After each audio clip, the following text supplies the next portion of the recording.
family, what is up? Welcome to this week's episode, and I'm super excited to have the Dr. Merjory Chipato. But before I introduce her, well, how are you?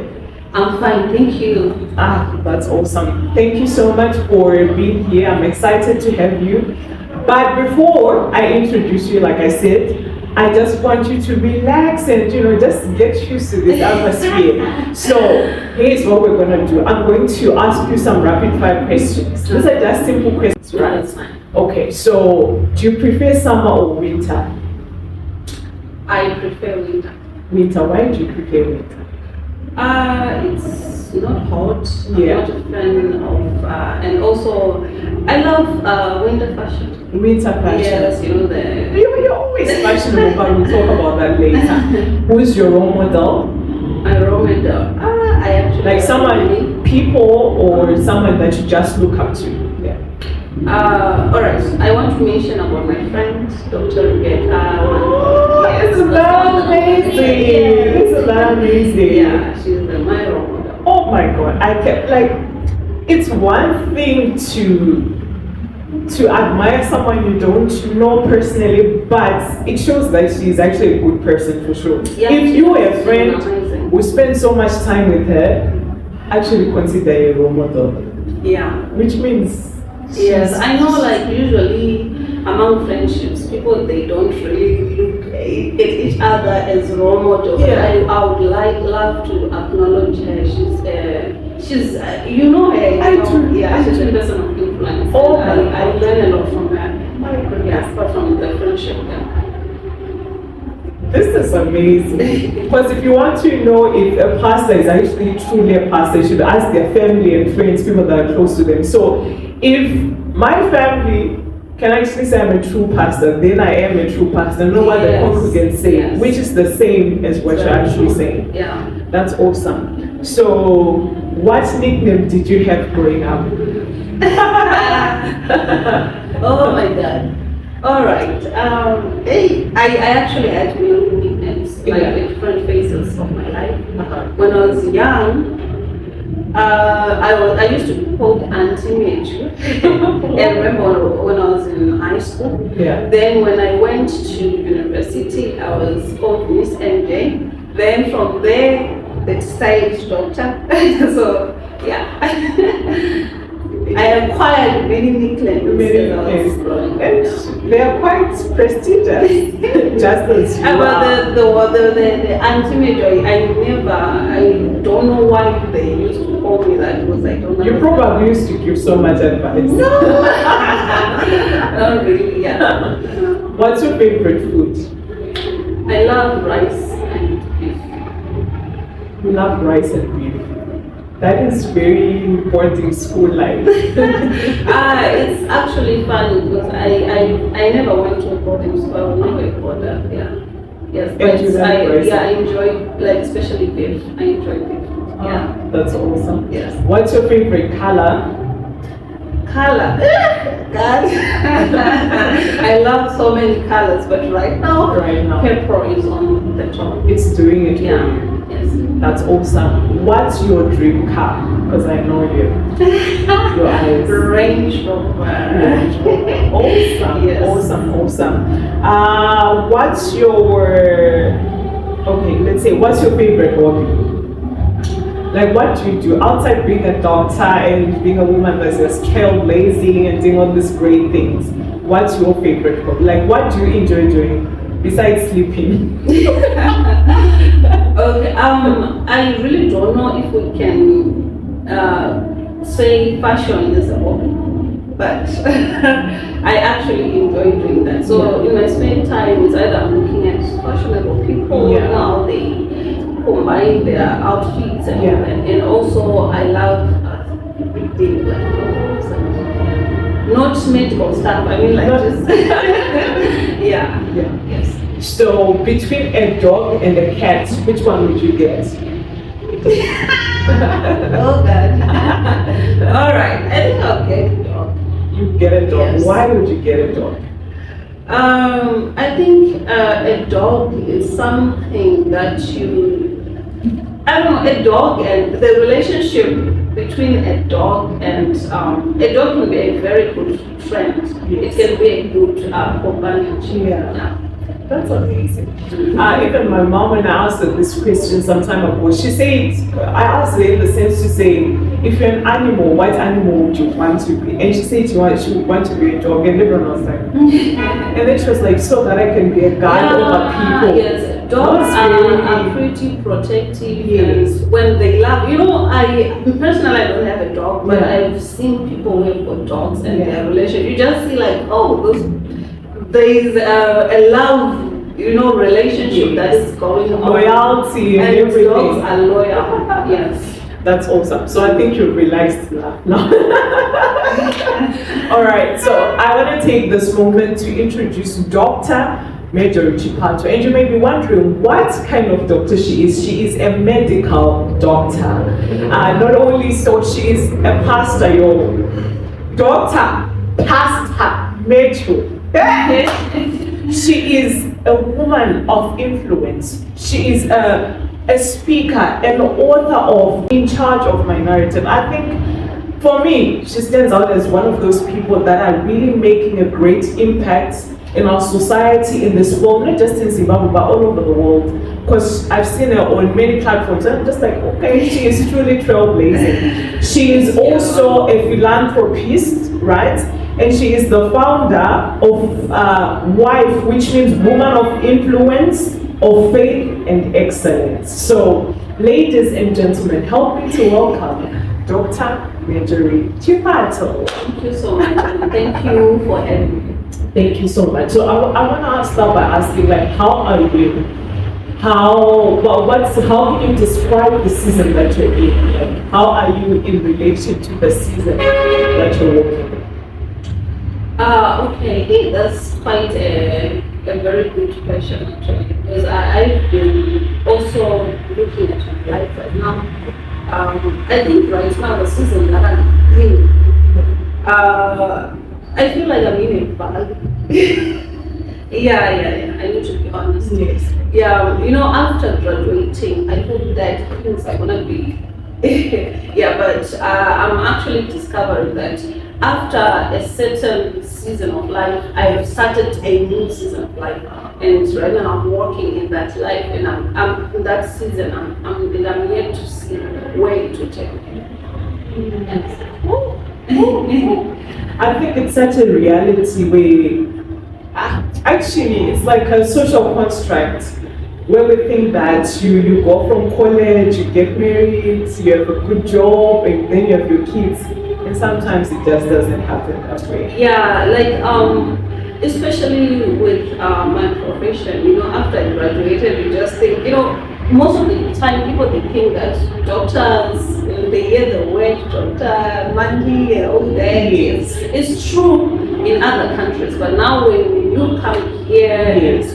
you find that I'm still a general doctor, a general practitioner. There are too many levels that I'm still yet to attain in order to become the successful doctor. So that's why I'm saying that right now I've just started another season, and which is a very long and So it's like you got to the peak, but now it's entry level once again. Yes. My goodness. My goodness. Like that cannot be easy. Yeah, it's not That easy. cannot be easy. It's not easy. I remember when I was in med school, I thought that graduating wasn't. But now I'm a graduate, and I'm actually realizing, I'm nowhere near. I have to go again another process, through another process. So what's keeping you in that valley season? Like what's keeping you going? Because sometimes it can get very discouraging and someone can actually quit. Yeah. I actually hear of a lot of medical students who commit suicide. Yeah, it's true. So as a medical doctor, now this is for medical students also, like what encouragement can you give to someone who is pursuing a dream, pursuing a goal, but feels like they're in a valley season that they'll never come out of? But I'm just gonna give a practical advice that I use. Number one, I rely on God. God is the reason why I'm still going. Yes. Yeah, it always sustains me. And number two, the goal, the end goal. Yeah, I always look at where I want to attain, and that focus on my goal, it gives me all the energy that I need to go through the process. Yeah, the process is not easy. Yeah. But whenever I look at where I want to become, what I want to attain, what I want to achieve as a doctor, it gives me the courage and the strength to just, keep on going, keep on moving. Yeah, yes. And no season is permanent. Yeah. So good. So good. Yes. You just drawing. Do you know this gospel artist who's called Lawrence Oyo? He's from Nigeria. He'll be like very chilled. He's not moving. He's just. But what's coming out of his mouth? And I feel like you're doing the same. You're really dropping the bus, but then you're just calm and collected. So what's your definition of success? Like after everything we've talked about, how do you define success? All right. Okay, let me first say this. To me, success is not about having a lot of money. Yeah. Yes, it's not just that alone. Yes, it's success, but for me, it's more than that. Having a lot of money, having assets and all that is success, and I also want that for myself. But there's more to success. For instance, let me say, for me, let me talk about my background. I'm someone who was born in the rural areas. Yeah. And I grew up in the ghetto from Bari. And where I stayed, You grew up in Bali? yes. And you're now a medical doctor? Yes. Can we just take a moment? She grew up in Bali and she's now a medical doctor. Yes. So when I look at the people, especially ladies in my community, Yeah. I find that I'm the only medical doctor that has come out of that I know. Probably there are others, but right now, our root, I'm the only female medical doctor who has come out of that same environment that other ladies were exposed to. Yeah. Yes. So to me, that is also success.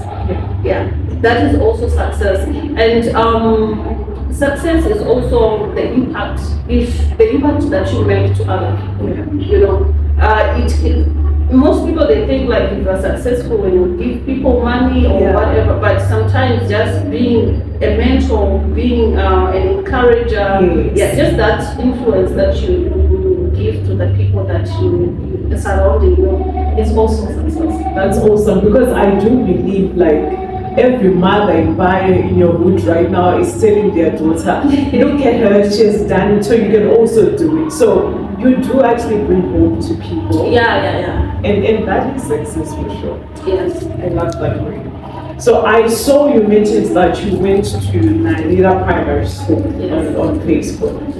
Where is Naida Primary School? It's in Bari. It's in Bari. Yes. Okay. So when I say I'm from Bari, yes. I grew up in Bari. I attended both my primary and secondary and in Bari. So what were your secondary school results, like O-level results? I get A's and B's. You worked hard, honestly. And I think that leads me to what I was going to ask next, is to say, what do you mean when you say we should be in charge of our narrative, as your book says? Like, for someone who grew up in Bari and is now a medical doctor, you studied in China, you've traveled around the world, you're doing great things, right? How can someone be in charge of their narrative? Like, can we say because I was born in a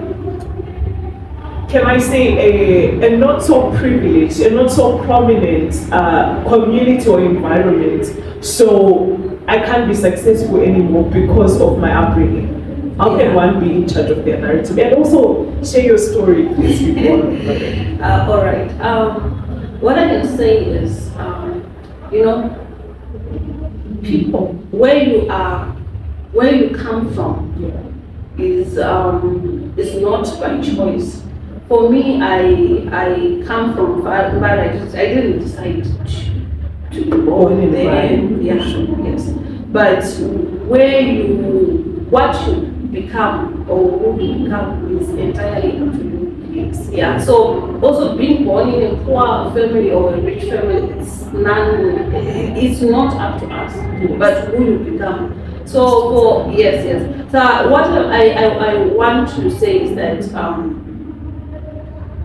you can be someone who's going through challenges, but you can change. You can decide that I want that to change. Yes. For me, like I mentioned, I grew up from a very humble background, and I went through many things. For example, I once fainted at school because of hunger. Yes, yeah, and I remember I used to, the menstrual cycle. I actually used to use those torn socks, those old socks. I couldn't even afford like pairs. You've been through it. Yeah, you've been through it. Yes. But I just told myself that okay, I'm going through this, but this has to change, and that was entirely up to me. Not up to my parents or the situation that was surrounding me. So you just have to decide what you want to become. Focus on working yourself towards becoming that person. So the government is really, yes, I know it sounds unpractical when you are living in an economy that is Zimbabwe. Your success do not depend on the economy. Yeah. Ukazvikwa out there. Your mindset. Yes. People, they're the product of their mindset. What you think and your habits, what you do every day,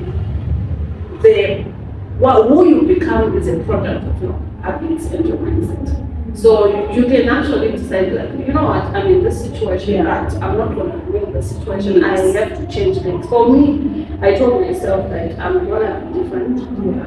Number one, I also wanted to be an influence, a source of inspiration to the people of Mali. Yeah. Like, look, yes, we know Mali is a place, it's a place, whenever you mention about Zimbabwe, people, they just think about thieves, drugs, prostitution and all that. So I just wanted to give that this narrative that, out of Zimbabwe, something good can actually come out. You remind me of that scripture where people talking about Jesus say, can anything good come out of Nazareth? Yes. But yet our Lord and Savior actually came from the same place. Yes.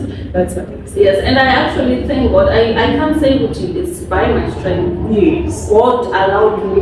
For sure. Yes. Because we can desire a lot of things, but if God is not bringing us out. Yes. Yeah. But for you to get this idea that you wanted to be an inspiration, like, did you get some sort of exposure? What did you see? Was it something you heard in the news, the radio, or a magazine? Like, what was it? What brought that spark to say, I want to be better? This cannot be where my life ends. Like, what was the light bulb moment? What did you see? What did you see? Okay. In terms of inspiration, to be honest, I can't really, because back then I can't really say that I had someone that I would say this person really inspired me, because back then we didn't have these phones. Social media wasn't that famous where you know influential people. And I was young back then. It was just so for me. I can say it also had to do with the church where I was attending. I used to go to faith ministries, and at faith ministries, I felt like there are people who used to come from like good places like Borodale and all that, and we used to have those youth seminars and whatever. So from there, and my youth pastor, Pastor Munaz Sunday, he always used used to encourage us and seeded that seed of greatness into me. So it's all that, and also I also had personal what can I say, like personal convincement that I want to be successful. And when I was looking at my parents, like the hard work that they were putting just to keep us and send us to school, I just made the decision that no, I need to change things. The life that my parents lived, or the life that I lived as a young person, I should change that. Yes. Yeah. Now you mentioned about how it's in your habits and in your routine. Like, do you have some certain habits that you practice? Do you have a certain routine that you can say has actually contributed to where you are today? Yes, I do. For example, I always do listen to inspirational audios, be it like the likes of Advocate Akamana. I love his content. Yes, I see you actually post them a lot. Yes, and then I also, on YouTube, these days we are privileged to, Absolutely. Yes, so on YouTube we go and watch videos of successful people's stories, how they have overcome their problems, and also reading books. I do read. By saying reading books, as a medical doctor, people will just think you're medical. Yes. I also have time to. I make sure every month I have a book that I read. For inspiration, for personal growth, and I also do a lot of courses. Like I'm also a professional certified life coach. I'm also a certified family and marriage counselor. So I always do things for personal growth. Yes. For me, being a doctor is just not it. Yeah, there's more that I can do outside being a doctor, and I always make sure that I'm adding something to this. I really love that because, like a lot of times, sometimes growing up, we feel limited to say I should just do one thing. Yes. But as I grow up, I realize that I'm an author, I'm a pastor, I'm this, I'm a life coach. So it's like we can be this and that. Yeah. But how has that journey been for you? Like balancing all that. You're doing so much. You are doing too much if you ask me, right? So how are you, we can't say balance, but like how are you just managing your life to be all that God is calling you to be and remaining sane? Because sometimes you can lose your mind in the process. Yeah, it's about maximizing moments. Yeah.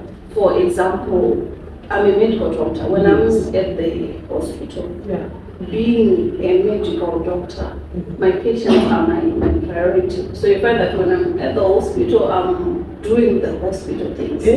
Yes. And when I'm home, because I also do business.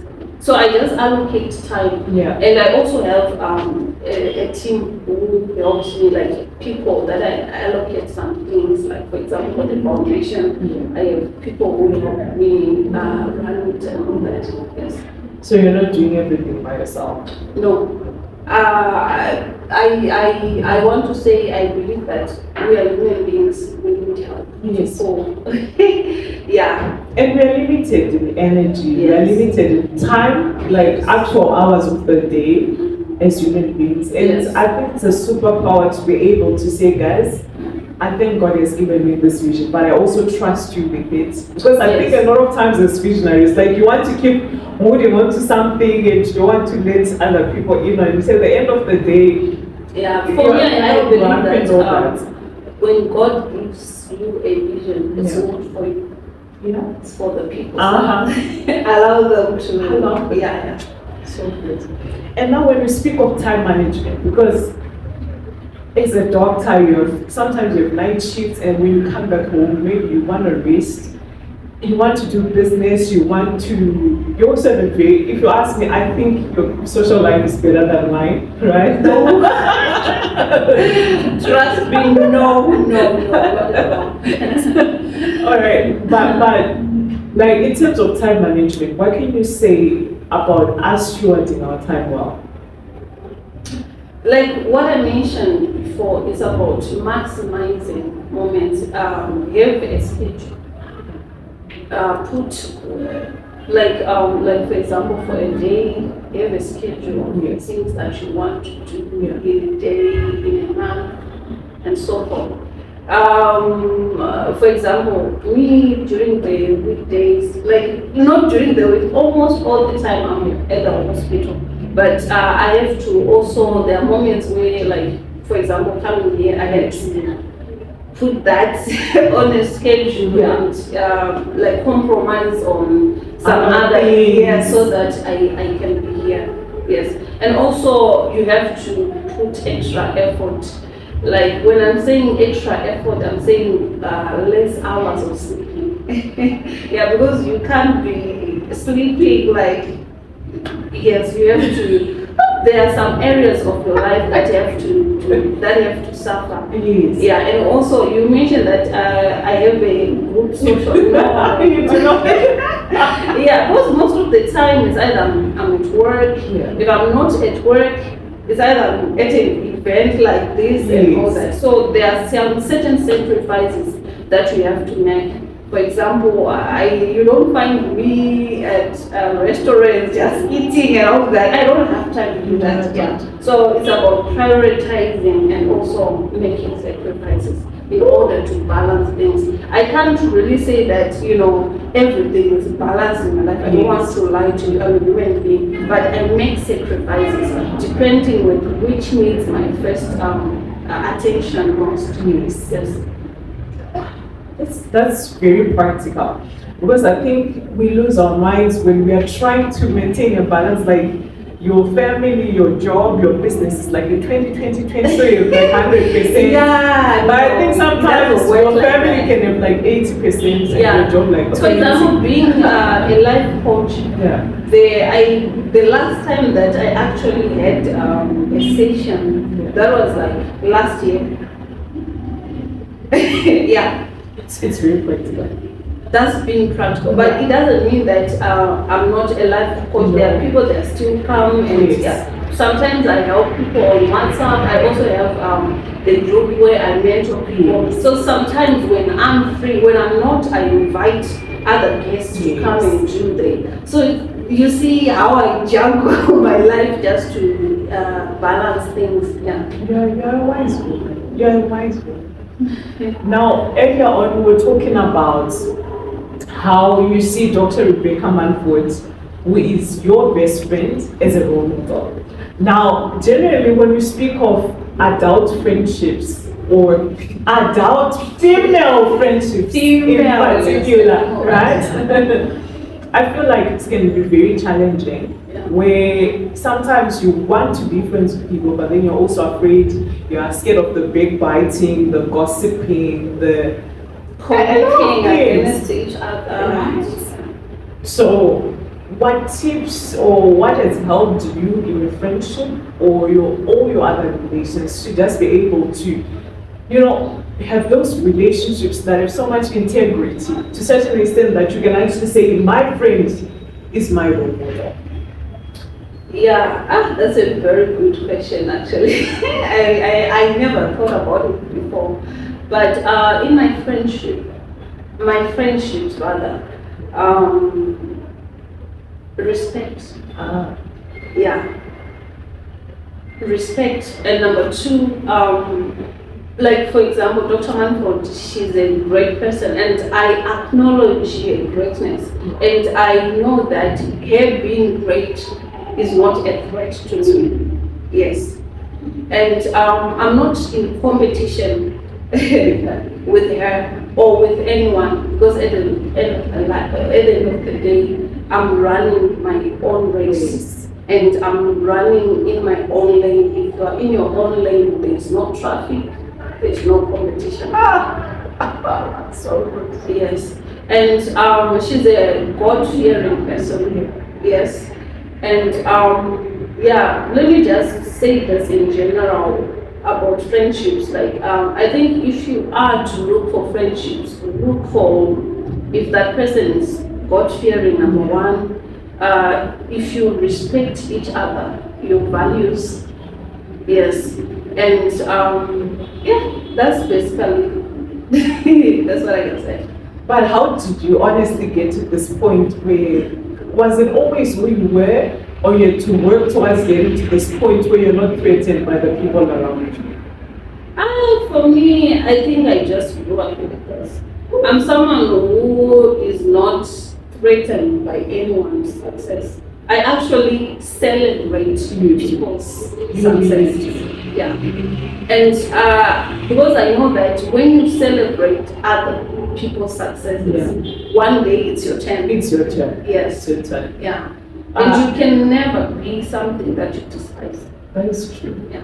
No, recently I was studying the story of the relationship rather between Mary and Elizabeth, and to realize that Mary was so excited for Elizabeth. Yeah.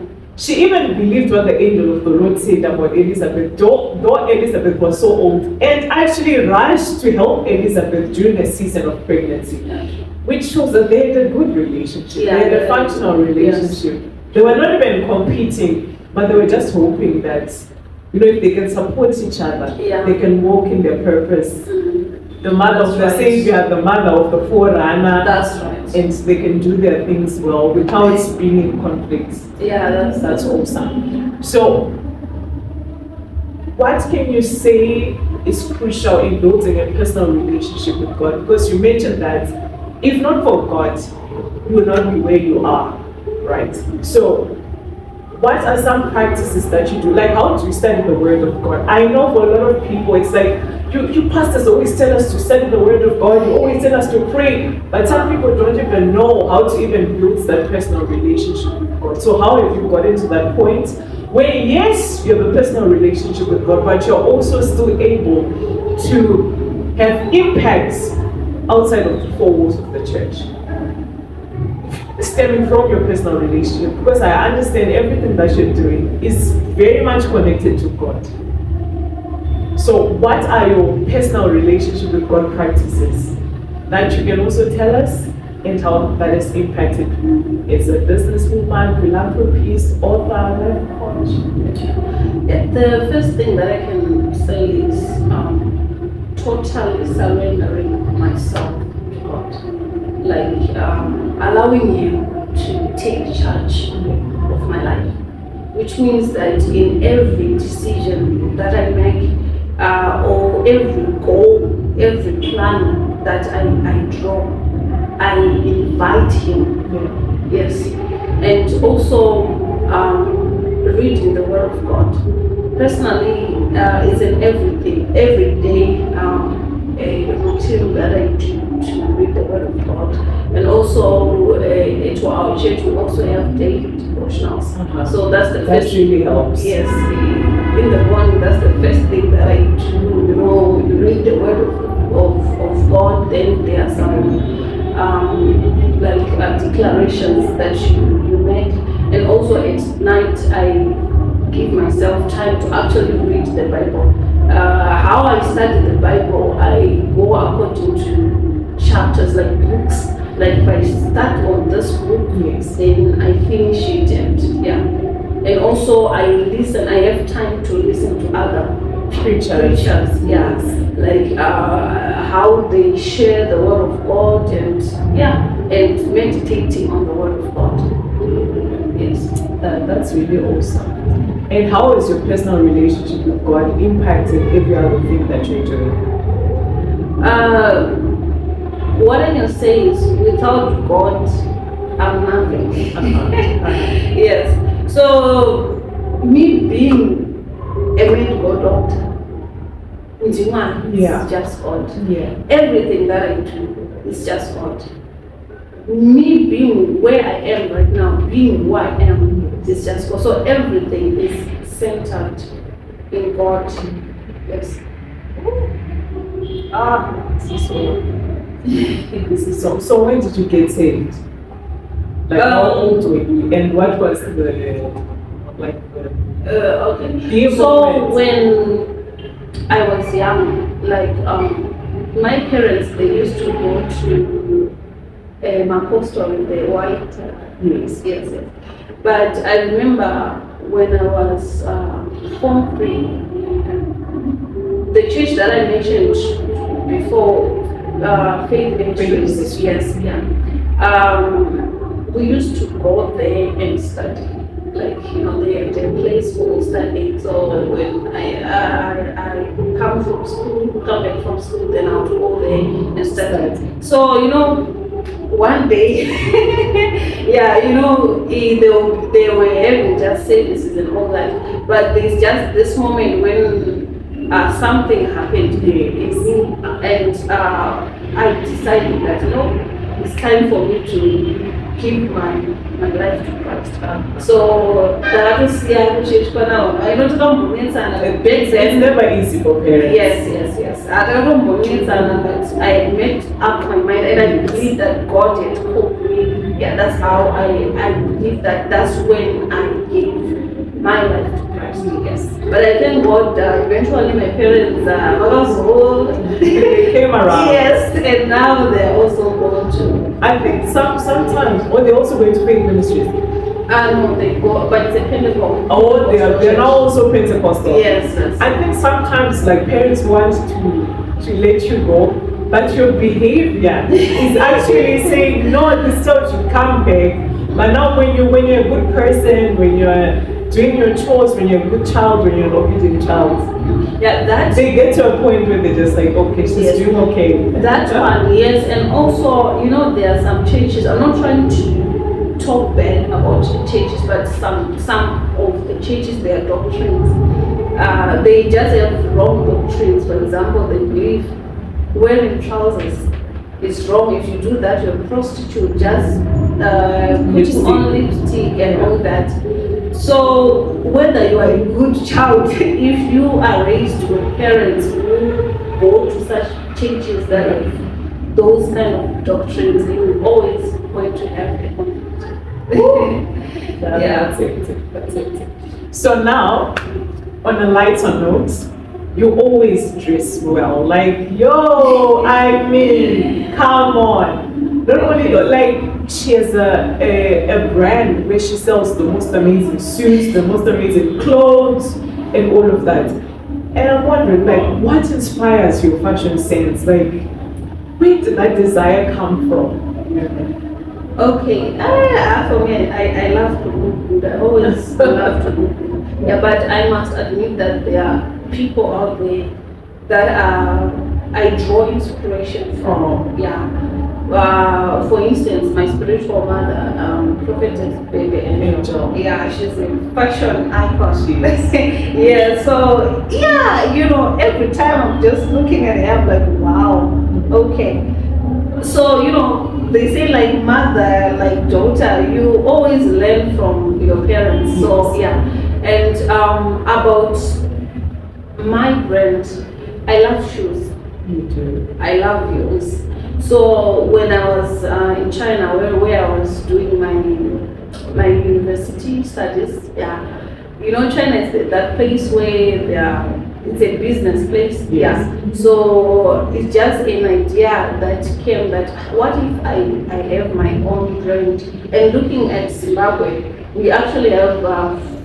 In fact, I don't know, maybe there are other brands out there for shoes, but for me, the one that I really know of is brand Consolata. Yes, that is true. A personalized brand. Right? Yes. So I was like, okay, most of the time, people they're used to wearing Gucci and all that. What if I also have something of mine? Yeah. So Pokelo also was an inspiration for me, so I decided to start my own brand. Though it was not easy, because me being Merjory and coming from a place like Paris, and you're just thinking who would wear shoes with the name of someone that they don't even know of. Because most of the time when people hear that it's a brand, they're going to want to do the background check out. What do you do? Who's Merjory and all that? But I just surrendered everything to God. I was like, God, I'm starting. Yes. Yeah, and I thank God when I started, I launched it in 2020. That was during the COVID time. Yes, when I launched it. And God has been faithful, you know. Yeah, God has been faithful. I had received support. Leaders are supporting, especially women of God. Yes, pastors most of the time, and also other people from outside the country, like UK, USA, Dubai. Yeah. This is your sign to just start. This is your sign Yeah, but to just I'm not yet there. I'm still growing this, you know. But you're very consistent with your brand, consistent with your marketing. You are very consistent, and I comment that about you. Thank you. Now, do you think that our dressing actually plays a part in how people perceive us? Yeah, definitely. I know that most people, they just say, no, and my dressing do not define me. But the truth is, people, they always judge you by what they see.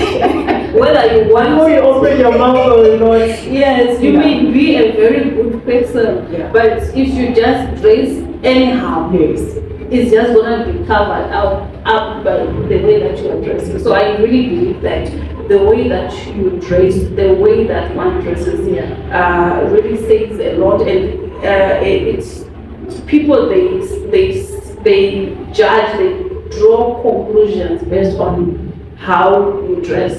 And if it's, for example, businesses, successful people, they will take you more seriously. If you are dressing formally and professional, they will take you seriously as well. Yeah. That is so true. Now that you've achieved all of these things, I want to ask you, is there a time that you face challenges simply because you're a woman? Like where you feel like it's just a lot more difficult, or where you were segregated, sidelined because you're a woman? Are there any challenges that you've had to overcome in all of your pursuits simply because you're a woman? To be honest, no. No, yes, like that. No. I know that as women, there's this thing whereby we always say, women, we are what I think should equal.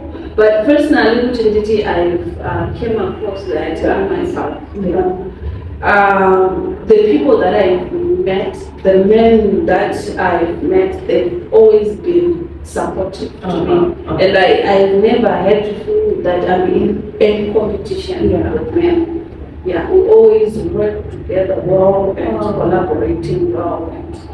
That's awesome, because in reality, a lot of people are doing the same job that men are doing in some companies in 2024, but getting a lesser pay because they're women. Yes, I understand that it's there, but personally, I haven't came across that yet.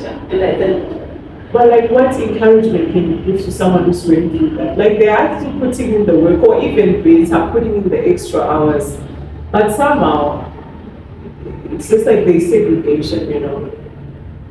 Like, both a man and a woman can be competing for a similar position, and it's sad, but they say they're countering issues such as when you go on maternity leave, who is going to take up that space, who's going to take up that role. Those are some of the reasons that they give, right? What encouragement can you just give to someone who is actually going through that?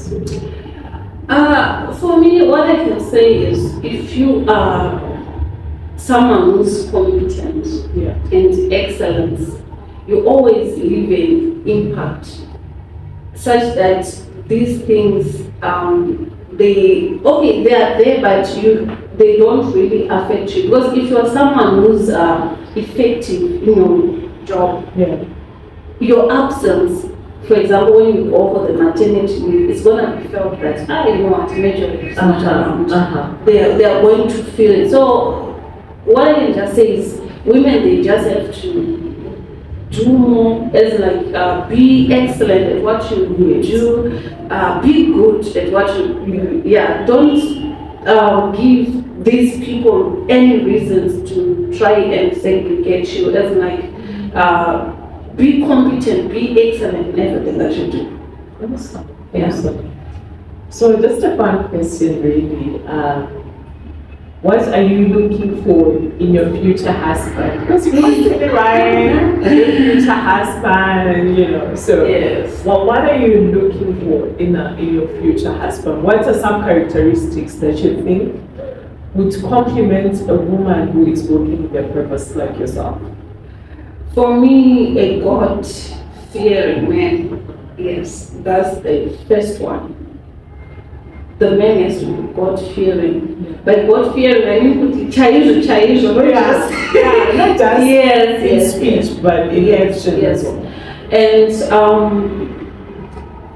they have to be walking, like, I don't know, I think it's just the same thing, God-fearing and walking in the purpose, in their purpose.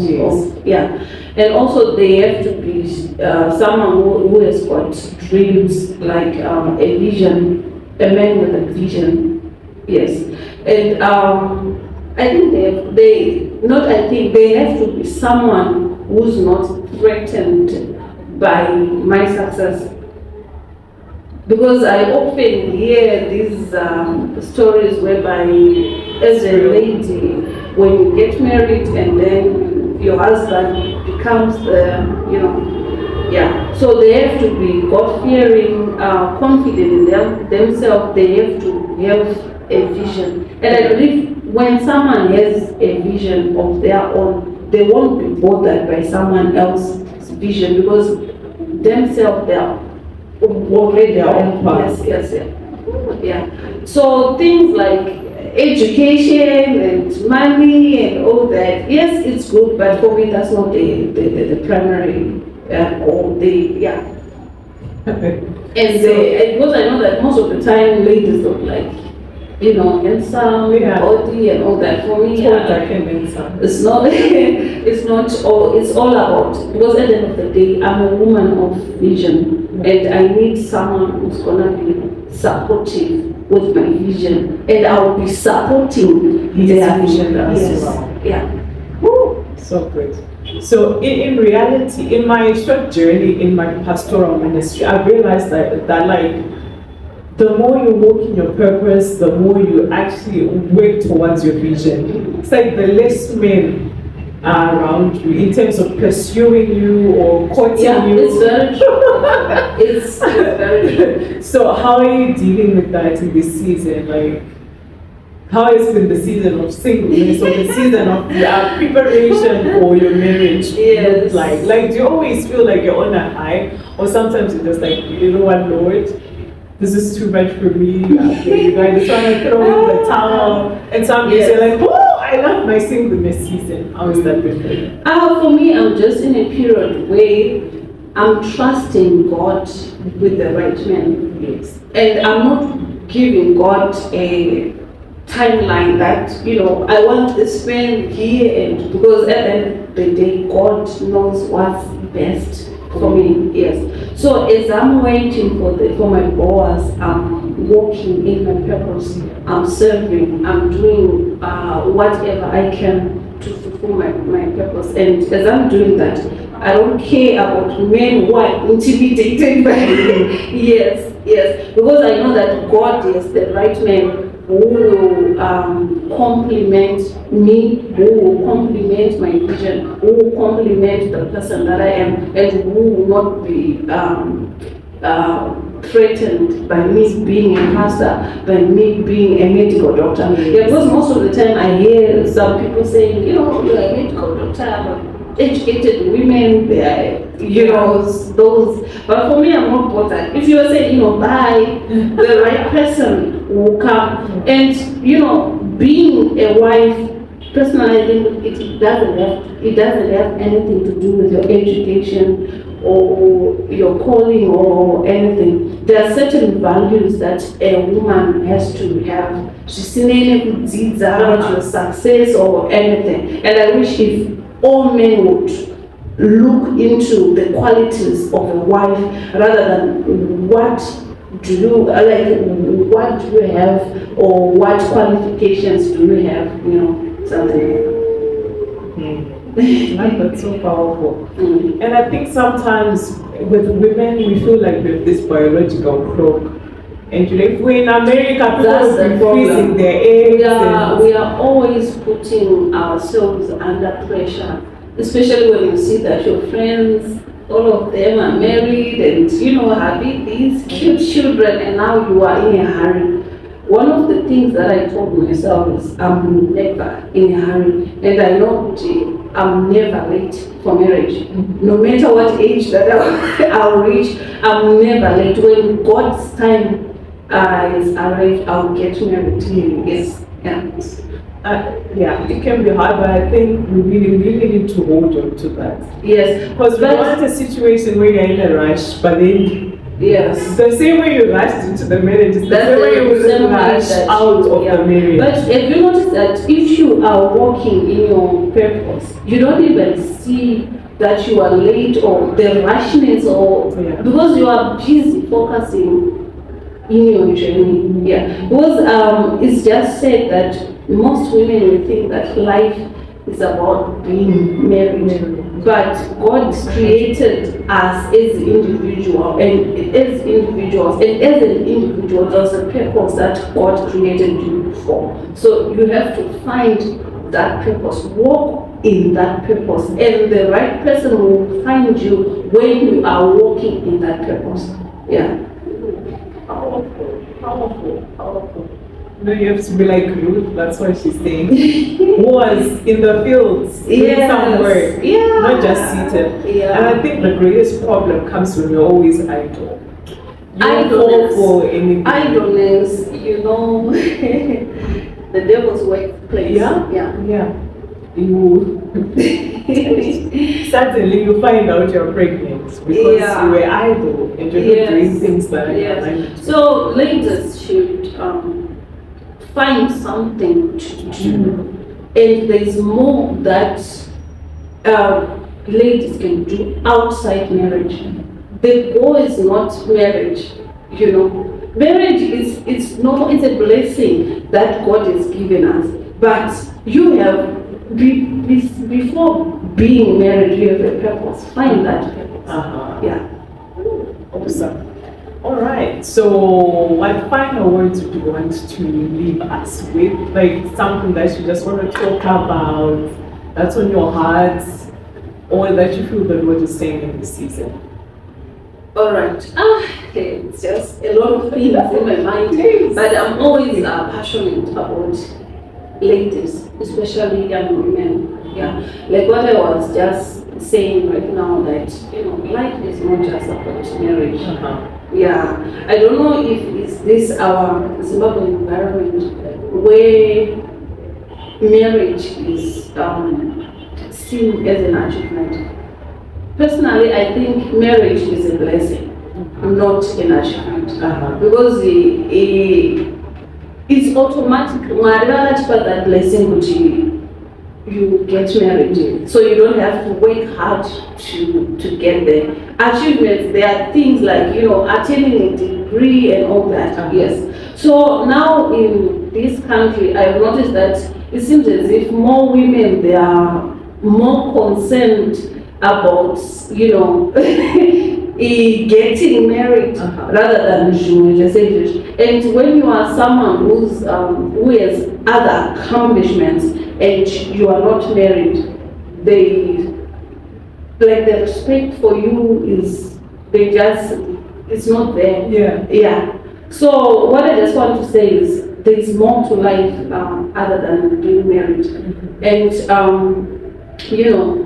as women, we need to have mentors in our lives, people that should look up to you, people that will be accountable for you, and also, just have good company, friends. Like most of women who end up getting pregnant or the old like any other things that are bad, it's because of the friends, the company that they have. Yeah. So it's really important to have a good company. Yes. And also, don't give in to pressure. Yeah, pressure, it has led to many people destroying their lives, their future, because of unnecessary pressure. Yeah. Run your race, you are not in any competition with anyone. And, success is not attained overnight. It's a journey. Yeah. Especially when businesses there's just so much pressure. Yeah. You see, for instance, Pokelo, who's successful, the brand is, yes, but she has taken time, many years to build her brand to be where it is right now. So the people, they should understand that success is a process, and be patient. And sometimes, people, they have their different seasons of being successful. Yeah. So just because all of your friends are not successful doesn't mean that your turn won't come. So be patient. Don't be put under unnecessary pressure because you are seeing other people posting their achievements and all that. Be patient. Trust God with your life. Yes. And set smart goals. Have goals in every area of your life. Yeah, that's basically what I can just say. Thank you so much. This was so good. Thank you so much for sharing. This was such a blessing. I learned so much, and I hope that our viewers have learned so much too. This was a long time coming. Like, we tried and tried and tried, and now it's finally here. So I just want to say thank you so much. Thank you for being a blessing that you are to the body of Christ, to young women, to, people in different spheres of influence that you have spoken to, that you have encouraged. Your work surely does not go unnoticed. That's one thing for sure. So I just want to say thank you so much. Thank you for having me. Thank you. And to our viewers, thank you so much for watching. Please do follow Dr. Merjory. Please purchase her book. Please follow, like, subscribe to everything that she's doing. She's Dr. Merjory Chipato or Merjory Chipato on all social media platforms. And until the next podcast episode, thank you so much. Bye.